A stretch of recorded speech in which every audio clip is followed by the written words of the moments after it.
This is Masters in Business with Barry Ritholtz on Bloomberg Radio. This week on the podcast, I have an extra special guest. Maria Vassalou has a fascinating history and background, London School of Economics to Columbia School of Business, where she actually was a professor for over a decade and started consulting to the hedge fund and financial services industry. And that led her to various jobs at Wasserstein Perella, McKinsey's Asset Management Group. She worked with George Soros. She worked with Steve Cohen at Zach Capital, and ultimately ends up joining Goldman Sachs Asset Management Group as co-CIO.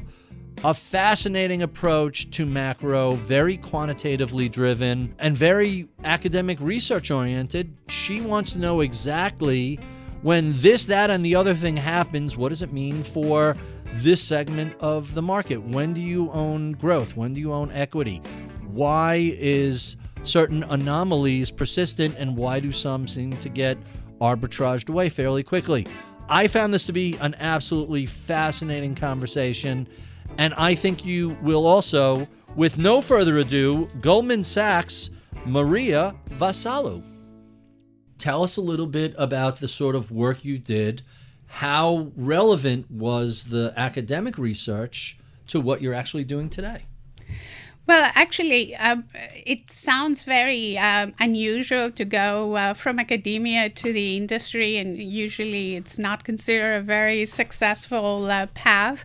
But in my case, it was very helpful because I had the opportunity to spend over 10 years doing intensive research in the intersection of macro and finance and asset pricing. And all these questions that I was trying to answer had direct applications to hedge fund strategies and portfolio management. And so actually part of the reason I moved to the industry was because while I was doing this research and presenting it around and publishing it in academic journals, it was attracting attention from the industry. And I had the opportunity to be a retained consultant for Citadel, for Deutsche Asset Management, and then eventually also for Soros Fund Management. Mm-hmm. And so along the way, I was getting offers to join the industry, and finally I decided to join Soros. So it wasn't like a big eureka moment. It just gradually became apparent that you were working in a space that was very valuable to people managing capital on a very, let's call it, aggressive basis. Just hey, we're looking for alpha, we're looking to outperform, and what Maria does could be really useful to us. That was certainly part of it. There was also an intellectual curiosity aspect to it because when I was doing that work, it was also the time where behavioral finance became more prevalent, if you like. And I was always on the camp of rational risk-based explanations for various asset pricing phenomena. And my view was always if an anomaly persists and it doesn't go away, maybe it's not an anomaly. Maybe it's not an anomaly. Right. Maybe it's risk-based, and it's a risk factor that we haven't really accounted for. And so a lot of my research was related to trying to uncover what were the underlying risk factors. And the place where I was looking for these risk factors was in the real economy. So I was relating asset prices to GDP growth, to investment growth, to default risk, to factors like this.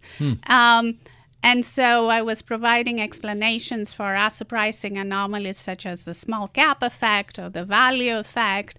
Those were the first two that popped into my mind when you said, hey, is this truly anomalous or is there a risk factor? Some people have said small caps tend to be more volatile, more risky. That's where the additional performance comes from. When we look at value, a lot of people say, well, they're widely disliked. That's why they're cheap. So there's a behavioral side. How do you crunch the numbers on that, and where do you come out on small cap and value?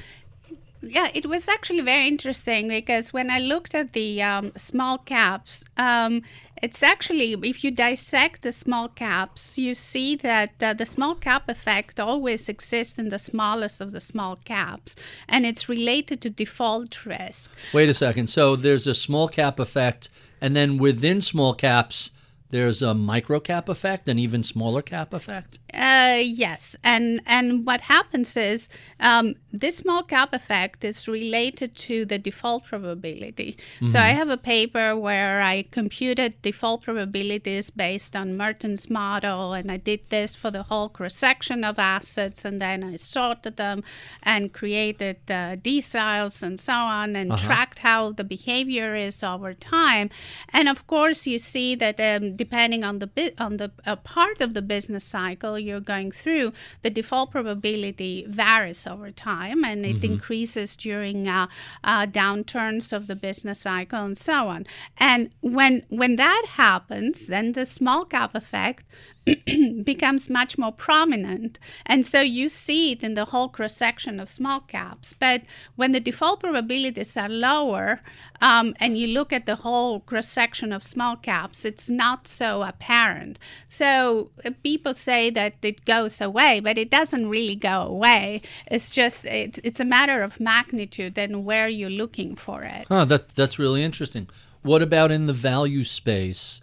Do you see the same issue of what used to be called, Benjamin Graham called stubs or cigar stubs?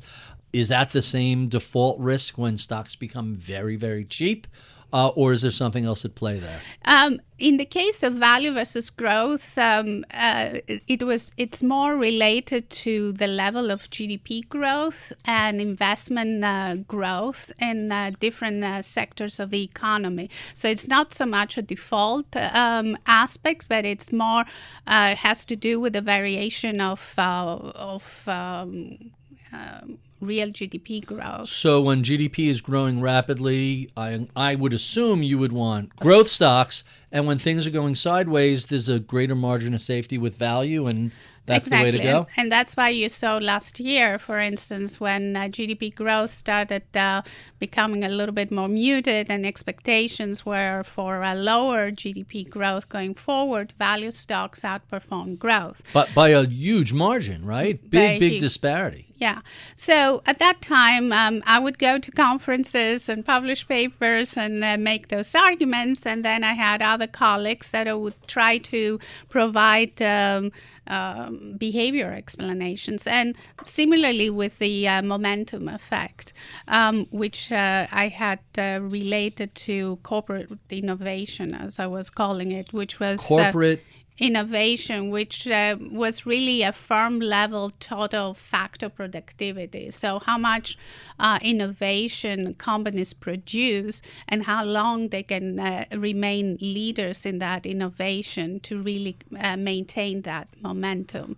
So a company becomes very innovative, you get a little bit of a flywheel effect, yes. And that innovation DNA starts to spill over into everything they do. Is it just that simple? Right, but then it's a matter of being able to maintain this. Mm-hmm. Can companies maintain this indefinitely, or is there a sell-by date? Usually not. And so they go into cycles, and it also relates to when they are losers. What's the probability of recovering?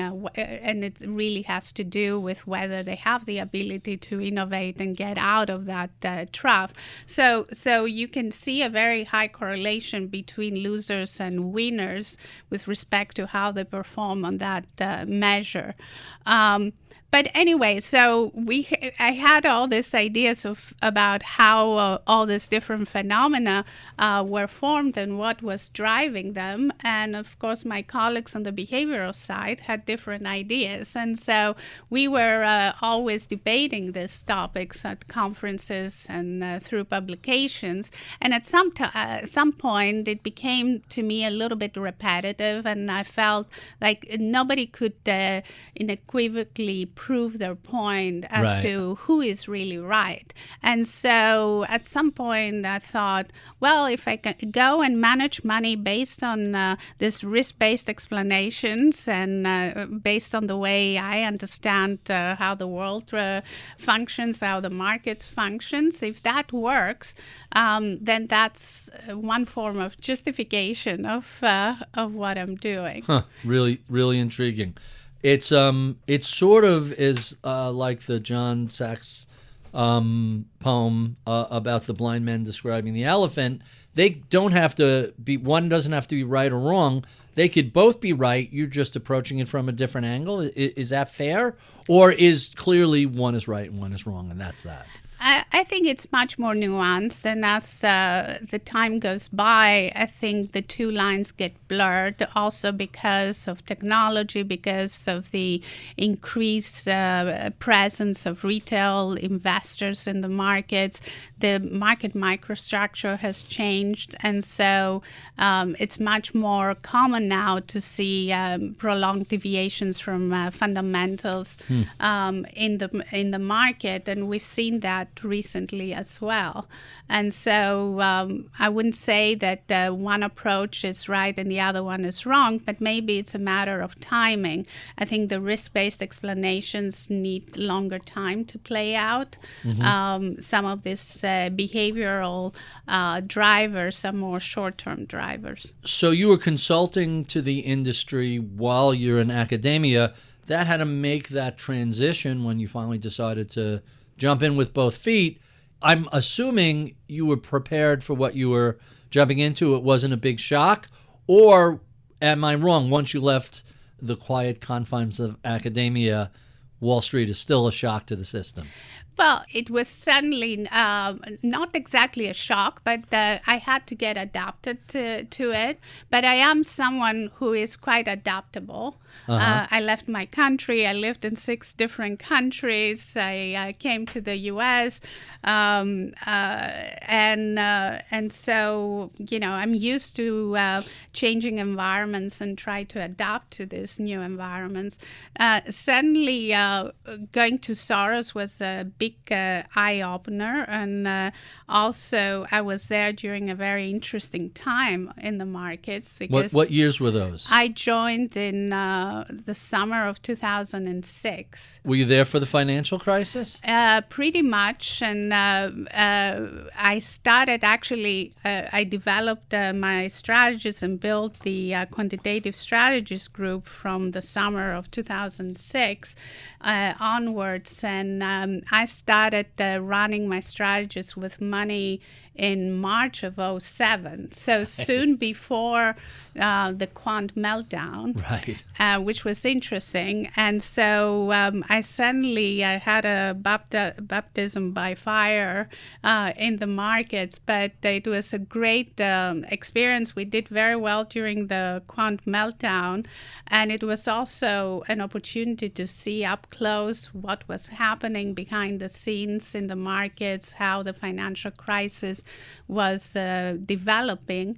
And also it was very interesting because even though George Soros had retired from active investing, when he saw what was happening in the markets, he came back. And so I'm excited. And so I had the opportunity to observe him up close, to listen to his views, to interact with him, and that was certainly a great experience. I can imagine. So when you go through a substantial macro event, whether it was the quant crash or the financial crisis or even the pandemic, does that send you back to your models to tweak them? Do those giant events affect how markets behave subsequently, and that leads you to have to make some changes? Or, hey, the model's going to do what the model does, and it doesn't matter what happens out there? Well, quant models always need to be evolved. So you can't Constantly. just build it. Yes, you can't just build it and forget it. But it has to be done in a way that keeps up with the developments in the markets. So, for instance, when the British referendum happened, well, we didn't have such an event before in the Right. market. So that's not something where you want to make your model adapted to, because we're not going to be having these events all the time. But that's an instance where you want to take your model and stress test it to see how it will behave depending on different scenarios that may transpire as a result of this event. So that's what we would do, and then we will decide whether to take down risk or leave the risk on, and so on.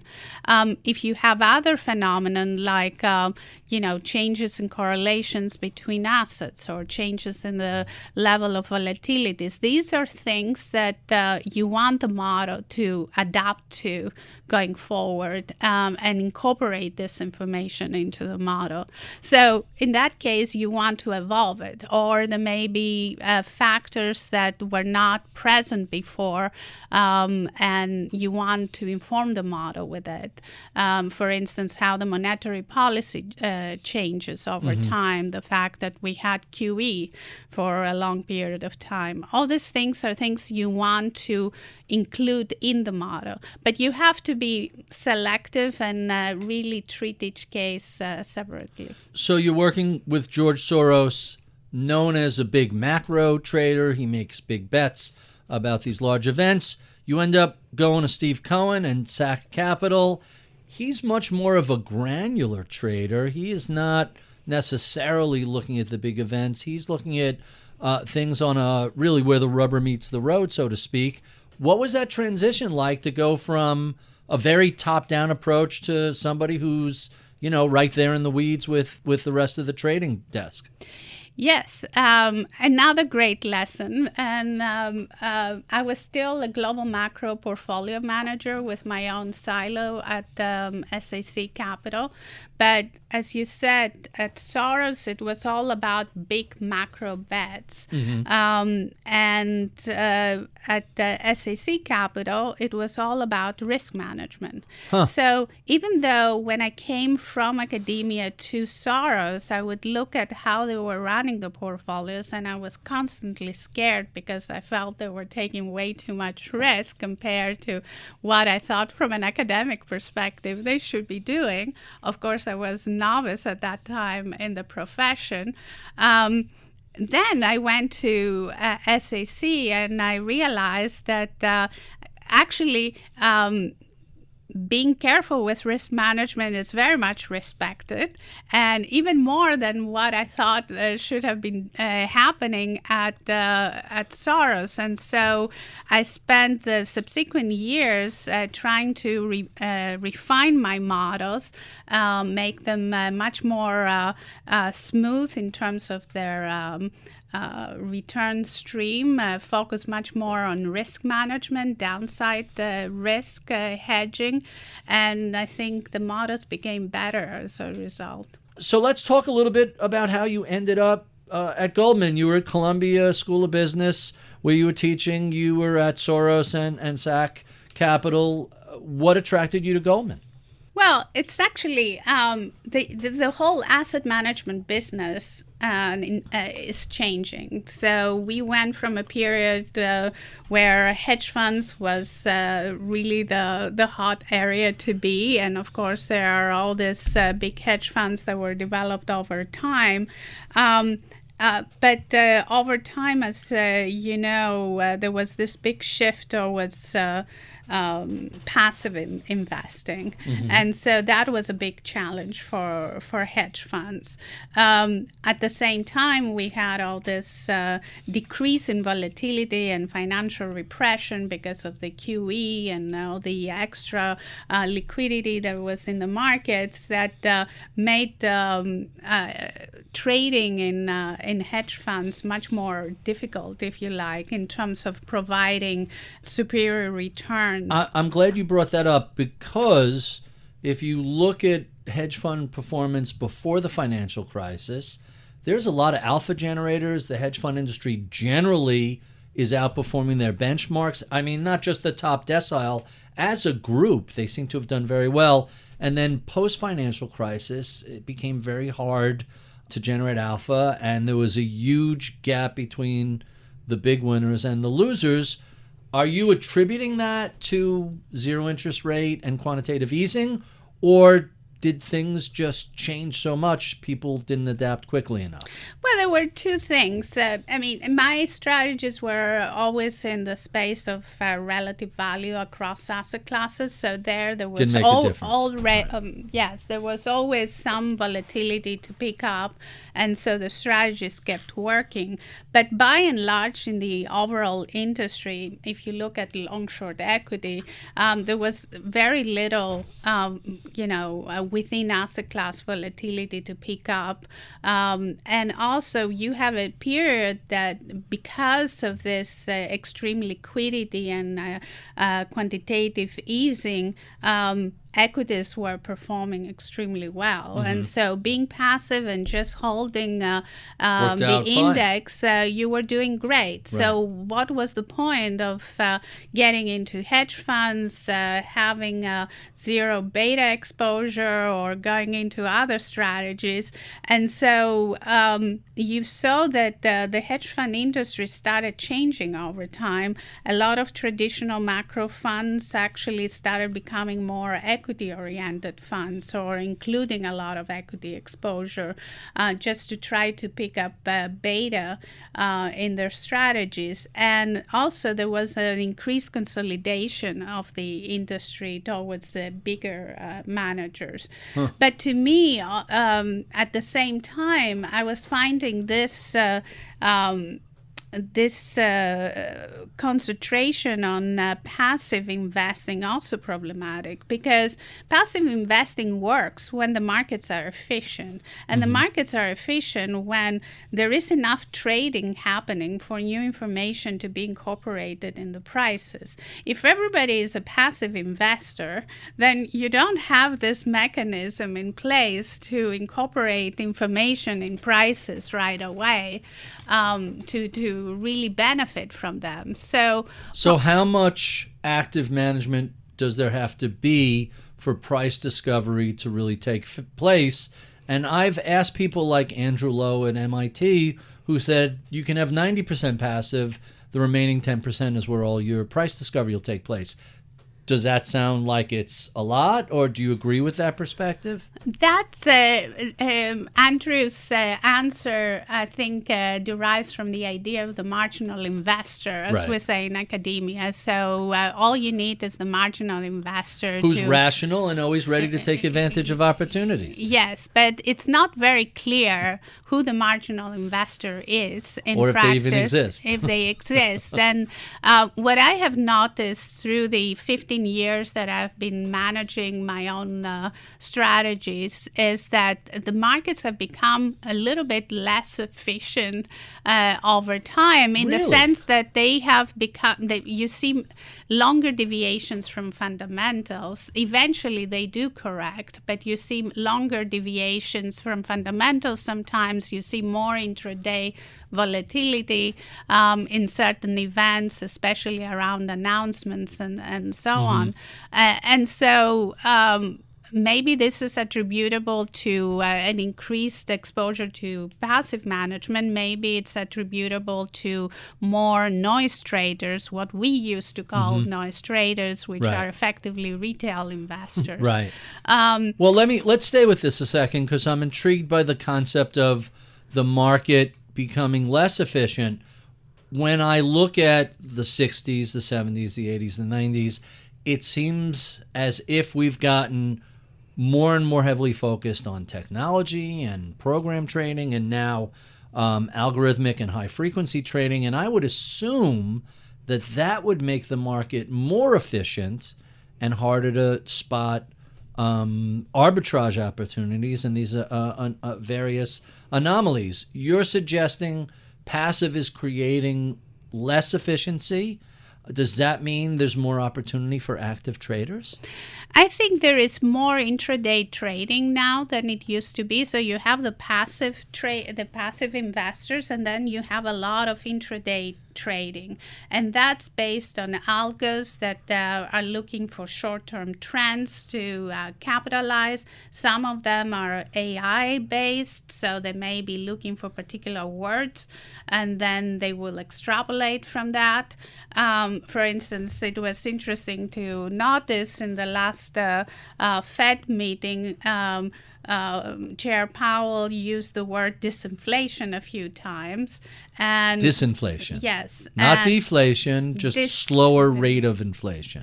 Yeah, so that means that the inflation is coming down, and the markets will start rallying as soon as he would pronounce that. Not because he was suggesting that inflation, by and large, is coming down, but he did say that in certain segments of the CPI, we were observing disinflation, such as in the goods markets. And that could have been a case of AI-based algorithms that were utilizing words to really take advantage of developments in the markets. And the following day, the market will reverse the rally once people will digest what he actually said. So perhaps some of these algorithms are making markets less efficient then, because they're keying on a word, but not necessarily the full meaning of the speech. Is that what we're thinking? They certainly create more intraday volatility. It's hard to say whether they maybe in some cases they make them more efficient, maybe in some cases less efficient. But I think what is likely the case is that they create more intraday volatility. So let's bring this back to, how does this attract you to Goldman Sachs? Back in the 80s and 90s, it seemed like these young hotshots would start at Goldman. They'd put together a trading record.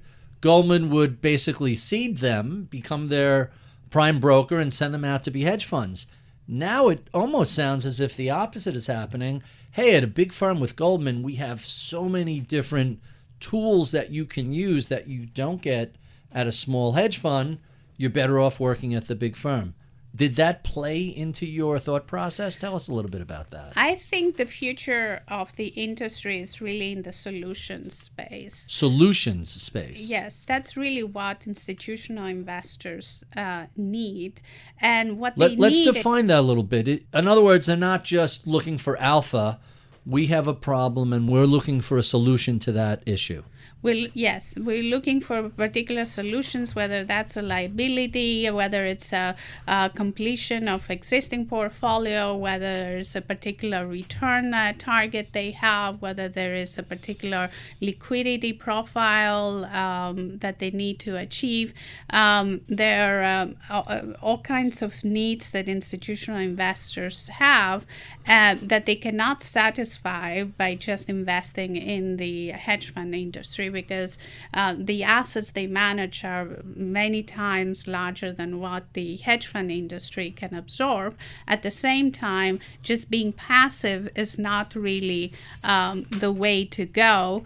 And so what I think is happening is the two areas are merging somewhere in the middle, where you're really, what the demand is for creating holistic portfolios that incorporate asset classes from the whole spectrum of assets out there, whether it's in public markets or private markets, focus on portfolio construction with good risk management framework, and try to provide the right profile of risk-adjusted returns for the particular needs of the investor, incorporating alpha in there, but not just focusing on the alpha component. And I think this is interesting in many respects. You're really fulfilling a big need of this institutional investors. You're bringing together skills from the whole spectrum of the industry,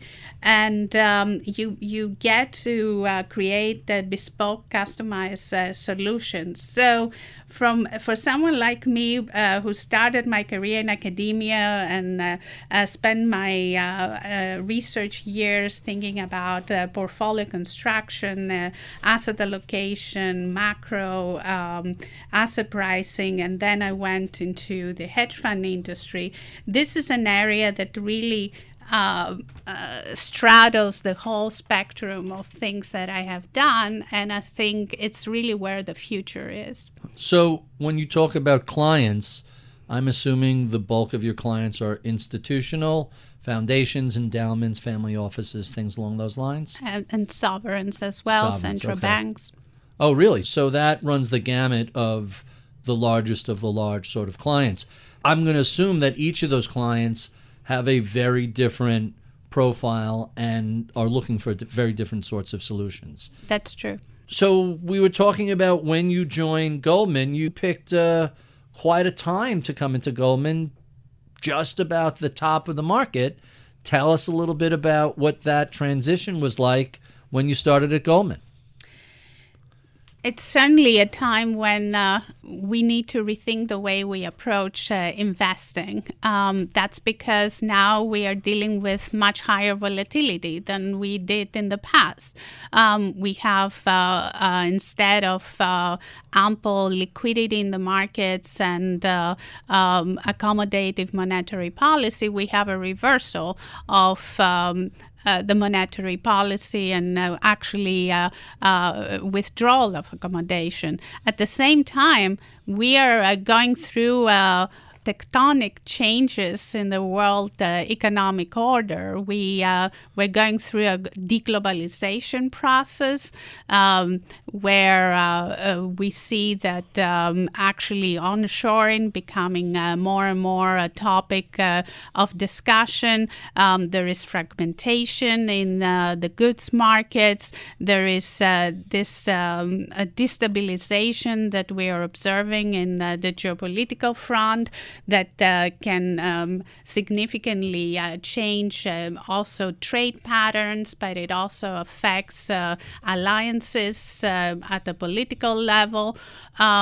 We have changing demographics. We have the decarbonization process that it's also affecting investment production processes across the board.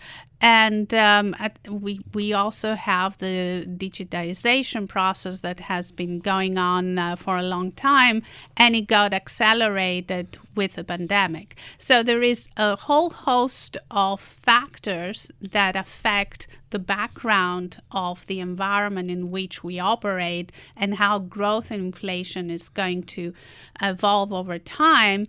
And at the same time, we have also a number of short-term drivers to the markets that we need to take into account. Before we get to the short term, let's stick with these big long-term macro deglobalization and geopolitical unrest and a new rate regime and on and on.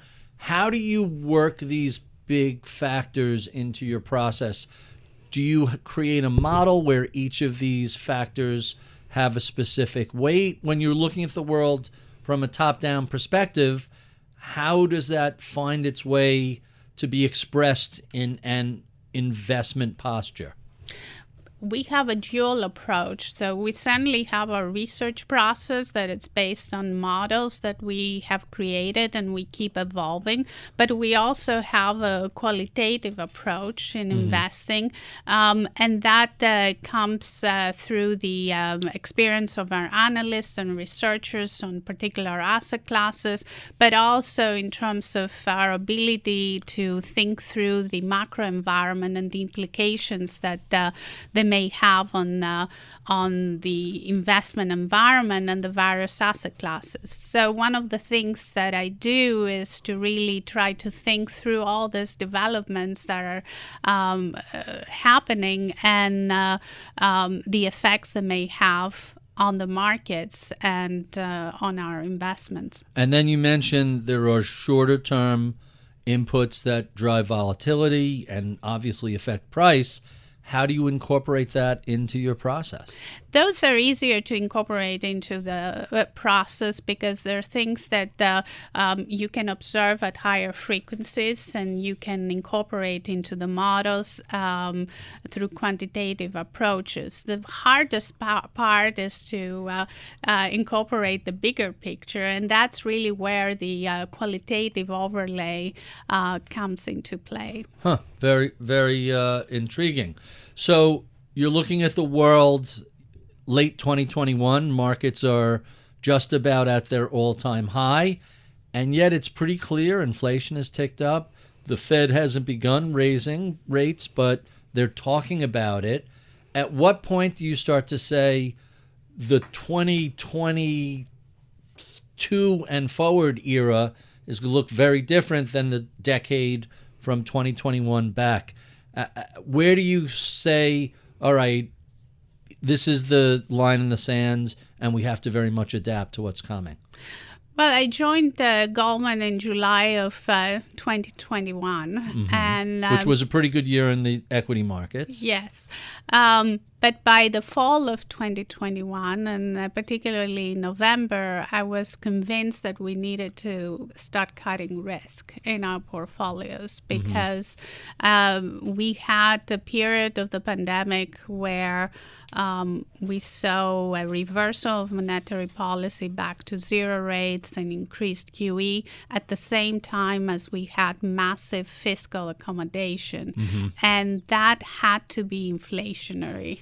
And so I was very concerned about this effects and how inflation will play out and how growth will react.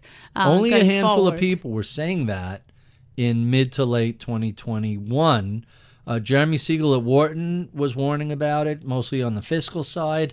But and some of the people who have been complaining about inflation for a decade warned about it, but I think they were generally ignored.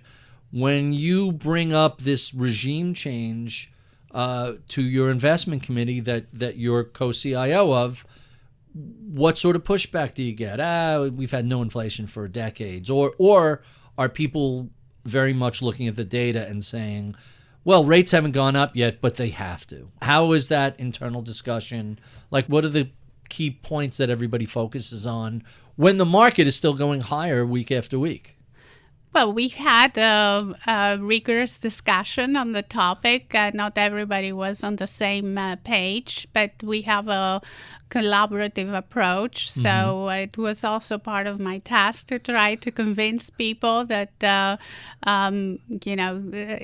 we had to moderate risk. And so eventually we did do that. But it's always good to have a plurality of views and debate them, because that's how we all become better at what we do. And your title is Multi-Asset Solutions. What sort of assets are we looking at? Or is it completely unconstrained and you could look at anything, or are there certain things you're really focused on? We can invest across all asset classes, both in private and public markets. It depends very much on the mandates that we have. And for each individual investor. For the individual investor, we have different channels that we cluster the mandates, but effectively we can provide any solution that an investor may need. Really? And we can tap on all the capabilities of Goldman Sachs across the firm and really service our investors using the 1GS approach. So let's talk about that 1GS approach. I kind of found I'm a fan of the Goldman Soft Landing Basket. I just love the name of that. Tell us a little bit about that. It's been doing really well. Because it looks like the economy is holding up better than a lot of people expected last year. Tell us a little bit about the soft landing basket. Yeah, at Multi-Asset Solutions, we are not in the camp of soft landing. That's where we disagree with our friends. You're in the recession camp, right? Yes, we are in the recession camp. That's where we disagree with our colleagues at the GIR, but that's a healthy disagreement. We think that given where inflation is and where the forces of inflation are, and given how stubborn inflation seems to be on the services sector, housing, it's going to be almost impossible for this to be reduced without loosening up the labor market significantly. And if you loosen up the labor market significantly, you're likely to see negative GDP growth at some point. We don't expect it to be a deep recession because we are starting from good initial conditions. So balance sheets are not overexpanded, consumers are not over-leveraged, and so on. But we do think that we're likely to see a recession eventually. So let's take that apart a little bit. So the soft landing basket, those folks are saying, look, consumer spending is robust. Unemployment is at, near record lows. The economy looks pretty good, but I suspect your perspective is something along the lines of, but inflation is sticky. The Fed keeps telling you they're not done raising rates, and at 5.5% or 6%, that's going to cause an increase in unemployment and a short, shallow recession. Is that what you're looking for in 23 or 24?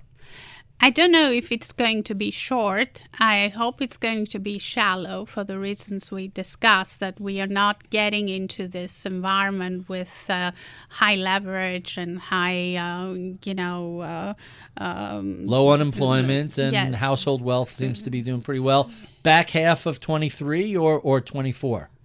It could be the second half of 23. It could be. We could still have a scenario where the GDP for 23 is not negative, but we have started entering a recession. Mm-hmm. We don't expect the Fed to cut rates this year. We think that right now the market is pricing a terminal rate of around 5.3%. Right, which is above where we are today. Yes, we may actually go higher than that. I had said a few weeks ago that we may go up to 5.5% before we are done with the rate hikes. And again, I think what the Fed will do is it will continue hiking and then pause, and depending on how inflation evolves, they may have to do more. I think that inflation will come down to around 3 to 4%, and then it's going to get very sticky. Right. And 2% is done? We're done with that, right? I think it's really hard for them to get back to 2%, and I'm not sure that 2% is the right target level anymore because of all the other factors we discussed, the deglobalization, all this segmentation in the markets that we are observing, the geopolitical developments, decarbonization, etc. I think all these developments are inflationary.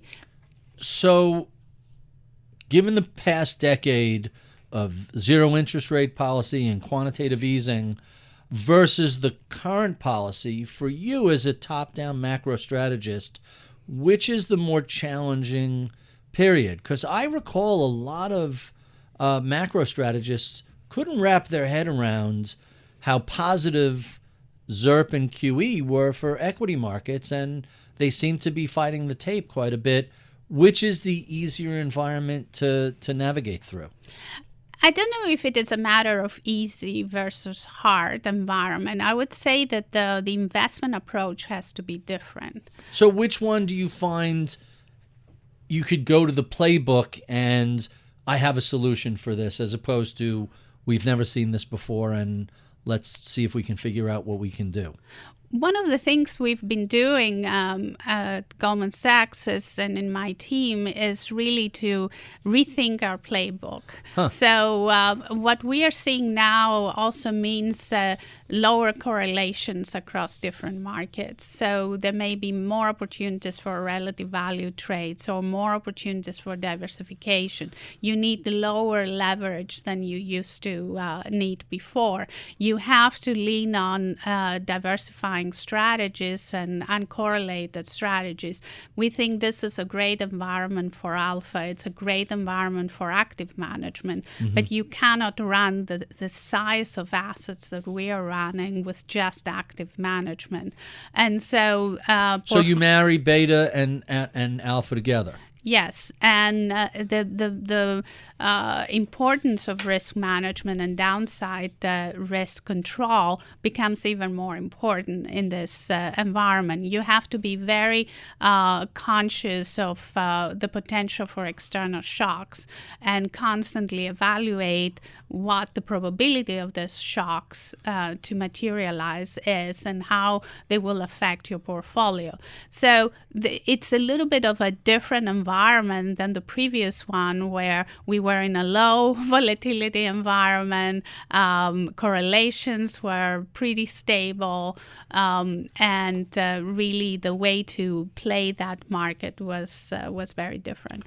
Really quite fascinating. Let's talk about how to apply your discipline within the current environment. And I want to start by giving you a quote from you, which is, "We expect the U.S. economy to enter recession in 2023 as the Federal Reserve pushes borrowing costs to 5% or higher." So clearly, a lot of Wall Street thinks we're going to duck now a recession that will end up with a soft landing. You are firmly in the recession camp, in the hard landing camp. Yes. And we talked earlier, you said we can see a terminal rate of about 5.5%. Now, is that historically a very high number? You go back to forget the 70s, even the 80s and 90s, mortgages were 7%. 5.5% doesn't sound that bad. No, it doesn't. And actually, a lot of people were talking about being in a restrictive territory already in terms of the monetary policy. Most likely we're not at the restrictive territory yet, because see how strong the labor market is. Labor market's strong. Consumer spending is strong. The one area we really seem to, the rubber meets the road in terms of rates having a negative impact, is housing. Housing really is doing as poorly as it's done in a long time. How does that translate into future economic contractions? Well, housing is having some cooling effects manifesting recently, but at the same time, we haven't really seen the housing rollover in the way that it did during the financial crisis. And that's because most U.S. households have 30-year mortgages. They had the opportunity to refinance while the rates were at zero.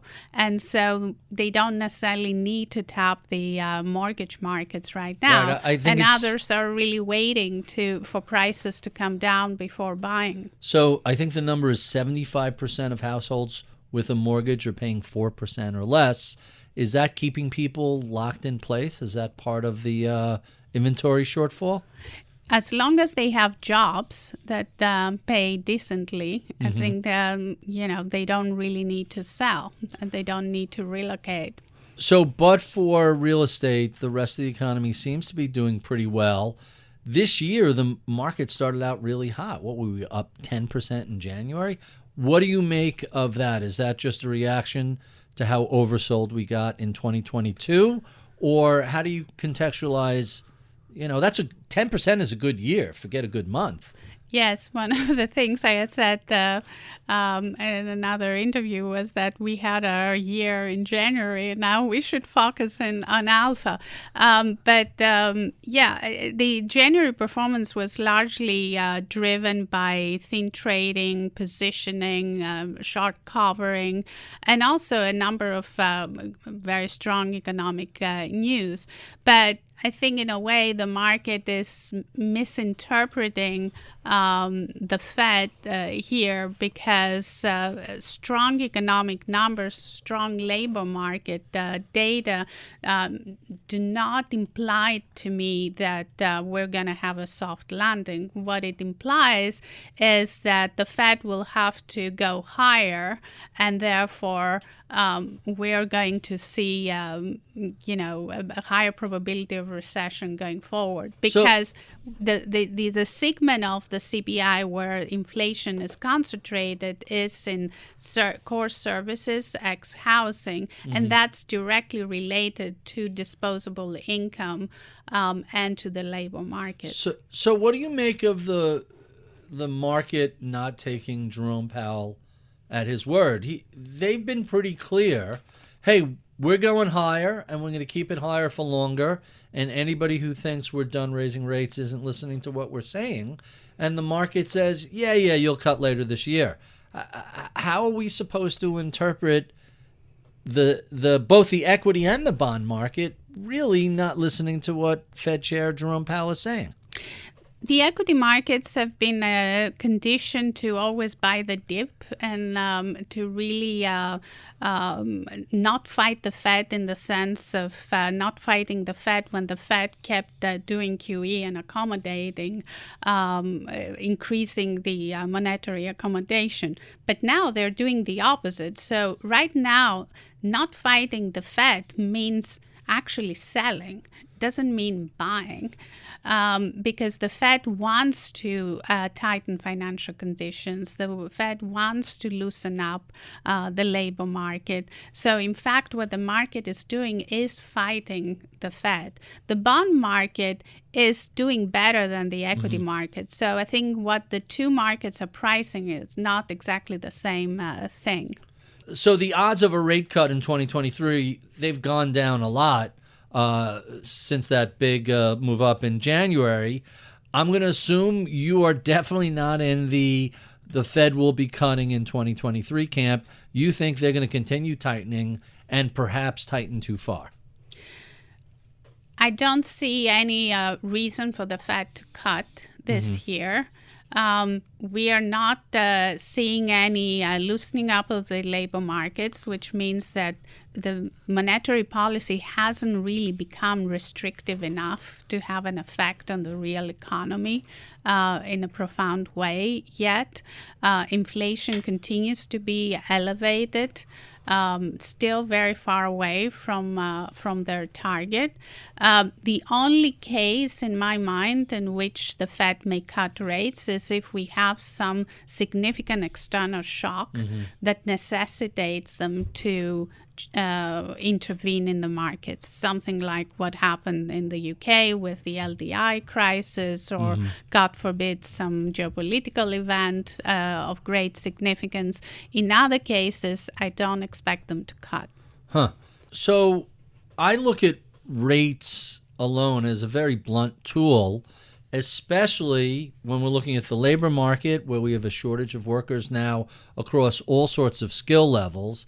Housing, there's a giant inventory shortfall. By some estimates, we're 2 to 3 million single-family homes short. Even things like inflation in cars and used cars, semiconductors are still way beyond the sort of yields that we're used to. How much can the Fed really fix the things that are broken and are causing prices and wages to be as elevated as they are? Are these things really that susceptible to ongoing rate increases short of a full recession? Well, the Fed can help with certain things. They can't fix everything. And I think the factors that you pointed out suggest that it may be very difficult for them to go back to 2% under all these conditions. They can certainly go down to 3-4% of inflation. Mm-hmm. The question is whether they will be satisfied with that, and they will declare at that point that because of all this changing geopolitical and economic conditions, the 2% is no longer relevant and they will move their target, or whether they will insist on continuing to reach 2% and in the process over-tighten and really damage the economy. Mm-hmm. There is a question of credibility of the Fed, and so they will have to be very careful with how they message that in order not to damage the credibility of the Fed in the long run.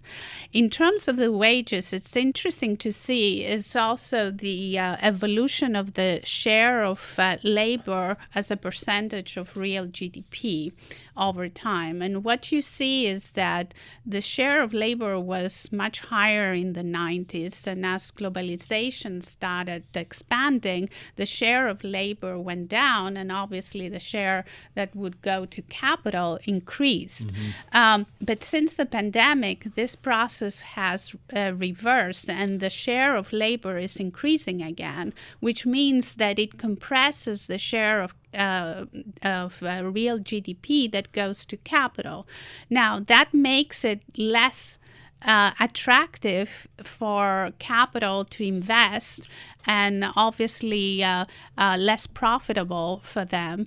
And part of what the changing Fed policy is doing is redressing the balance of the shares between labor and capital in real GDP. So what we're likely to see is a decrease again of the share of real GDP that goes to labor, which in the short run will be negative for risk assets, but in the medium to long run, it will actually increase the profitability of companies and also the incentive to invest. So let's fast forward a year out. First or second quarter 2024, CPI has come down to, let's call it 3.5%, and the Fed is at 5.25%, and they are no longer raising rates. What does that mean for the equity and bond markets a year out? Can you think in those terms? Like, do you have a sense of where the Fed wants to navigate to? And what does that mean for the outlook, barring exogenous events and all sorts of unanticipated surprises? I think that as inflation is coming down and stabilizes around the levels that you mentioned, around 3.5%, the Fed will become much more attuned to its dual mandate and start focusing on how the labor market is evolving. And I think that's obviously one of the factors that they're very focused on already. But at the moment, because the labor market is so tight, they're single-handedly focused on the inflation side of their mandate. Once inflation starts coming down, and to the extent that unemployment starts rising, they will start balancing out the two sides of their mandate. And that's really where the policy will be determined. If unemployment starts rising rapidly, then they will give up part of their inflation fighting in order to stabilize the labor markets. If labor markets react more positively and we don't see a massive increase in unemployment, they're more likely to persist with their inflation fighting mandate. And then last inflation question. China has ended their zero COVID policy. They're reopening. How potentially impactful is China on global GDP and to some degree global inflation? Certainly, the reopening of China has a positive effect on global GDP.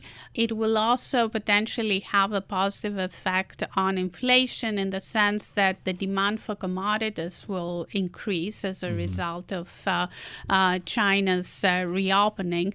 The question is whether that will translate into more inflationary pressures that will see a backup in inflation in the goods markets, or whether demand will have moderated enough in other places to keep prices contained there. Lastly, as a multi-asset manager, what are you looking at in this current environment that you think today is suddenly much more appealing and exciting than it might have been last decade? What asset classes suddenly have become, or not so suddenly, have become much more interesting given the world we're in? Well, certainly fixed income is more interesting now than it was in the past because real yields are positive. We are getting closer to peak rates, and so locking in some of these rates makes sense. Credit will become an interesting area as we're going through this process. We expect default rates to rise a bit, but not at levels that we saw in previous crises. But it's also interesting now because we need less leverage to achieve our return goals. And so in a way, cash is king again, whereas before it was not. So the way we look at portfolios, how we invest is different. And I think it is an environment that favors active management. So stock picking will be a really important component, but there will also be a lot as we are going through this deglobalization process and restructuring of supply chains. There will be opportunities across the board in different industries to capitalize on these changes in the economic structure of different countries. And some of these opportunities will manifest themselves in the public markets and some in the private markets. So the way we look at portfolios is holistically across private and public markets and really focus on the opportunities that may exist. Really interesting. So let me jump to my favorite questions that I ask all of our guests. Tell us what you did to stay entertained during the lockdown and afterwards. What were you streaming? What was keeping you occupied? Well, one of the things I used to do was go for long runs in Central Park. So that was one of the things that was keeping me sane during the lockdown. And otherwise, I watched all the usual shows that everybody was watching at that time. On Netflix and Amazon and the various other streaming platforms. Tell us about some of your mentors who helped to shape your career.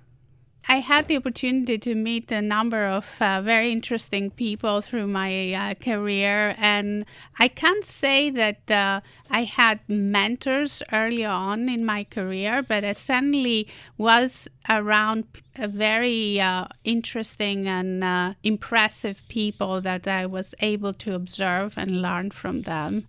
In a way, because of my process, because of my path, starting doing my Ph.D. At London Business School, then coming to the U.S. without having studied in the U.S., I was a little bit of an orphan when I came here. And so I didn't have an obvious mentor through the process. And perhaps that's one of the reasons why I try to find my path on my own. But over the years, I actually, as I became more advanced in my career, I started meeting people who have been acting as mentors.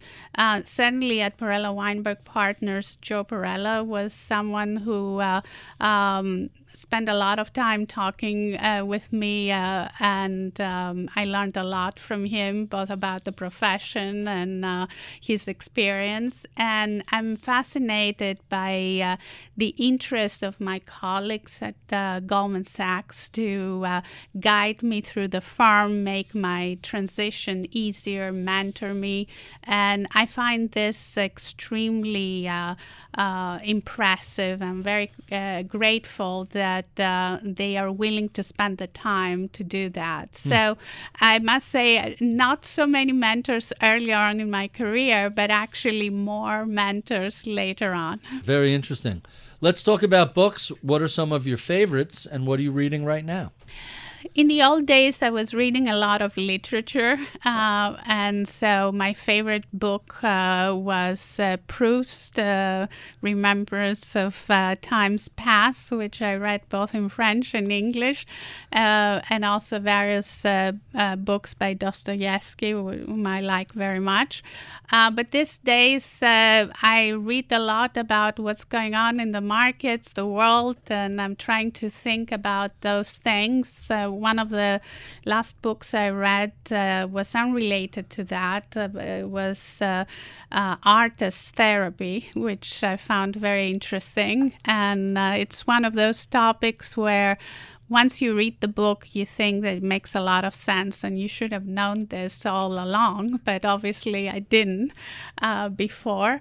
And now some of the books that I have on my site and starting reading is 21 Lessons for the 21st Century by Yuval Harari, and also Leadership by Henry Kissinger, because I think we are in a very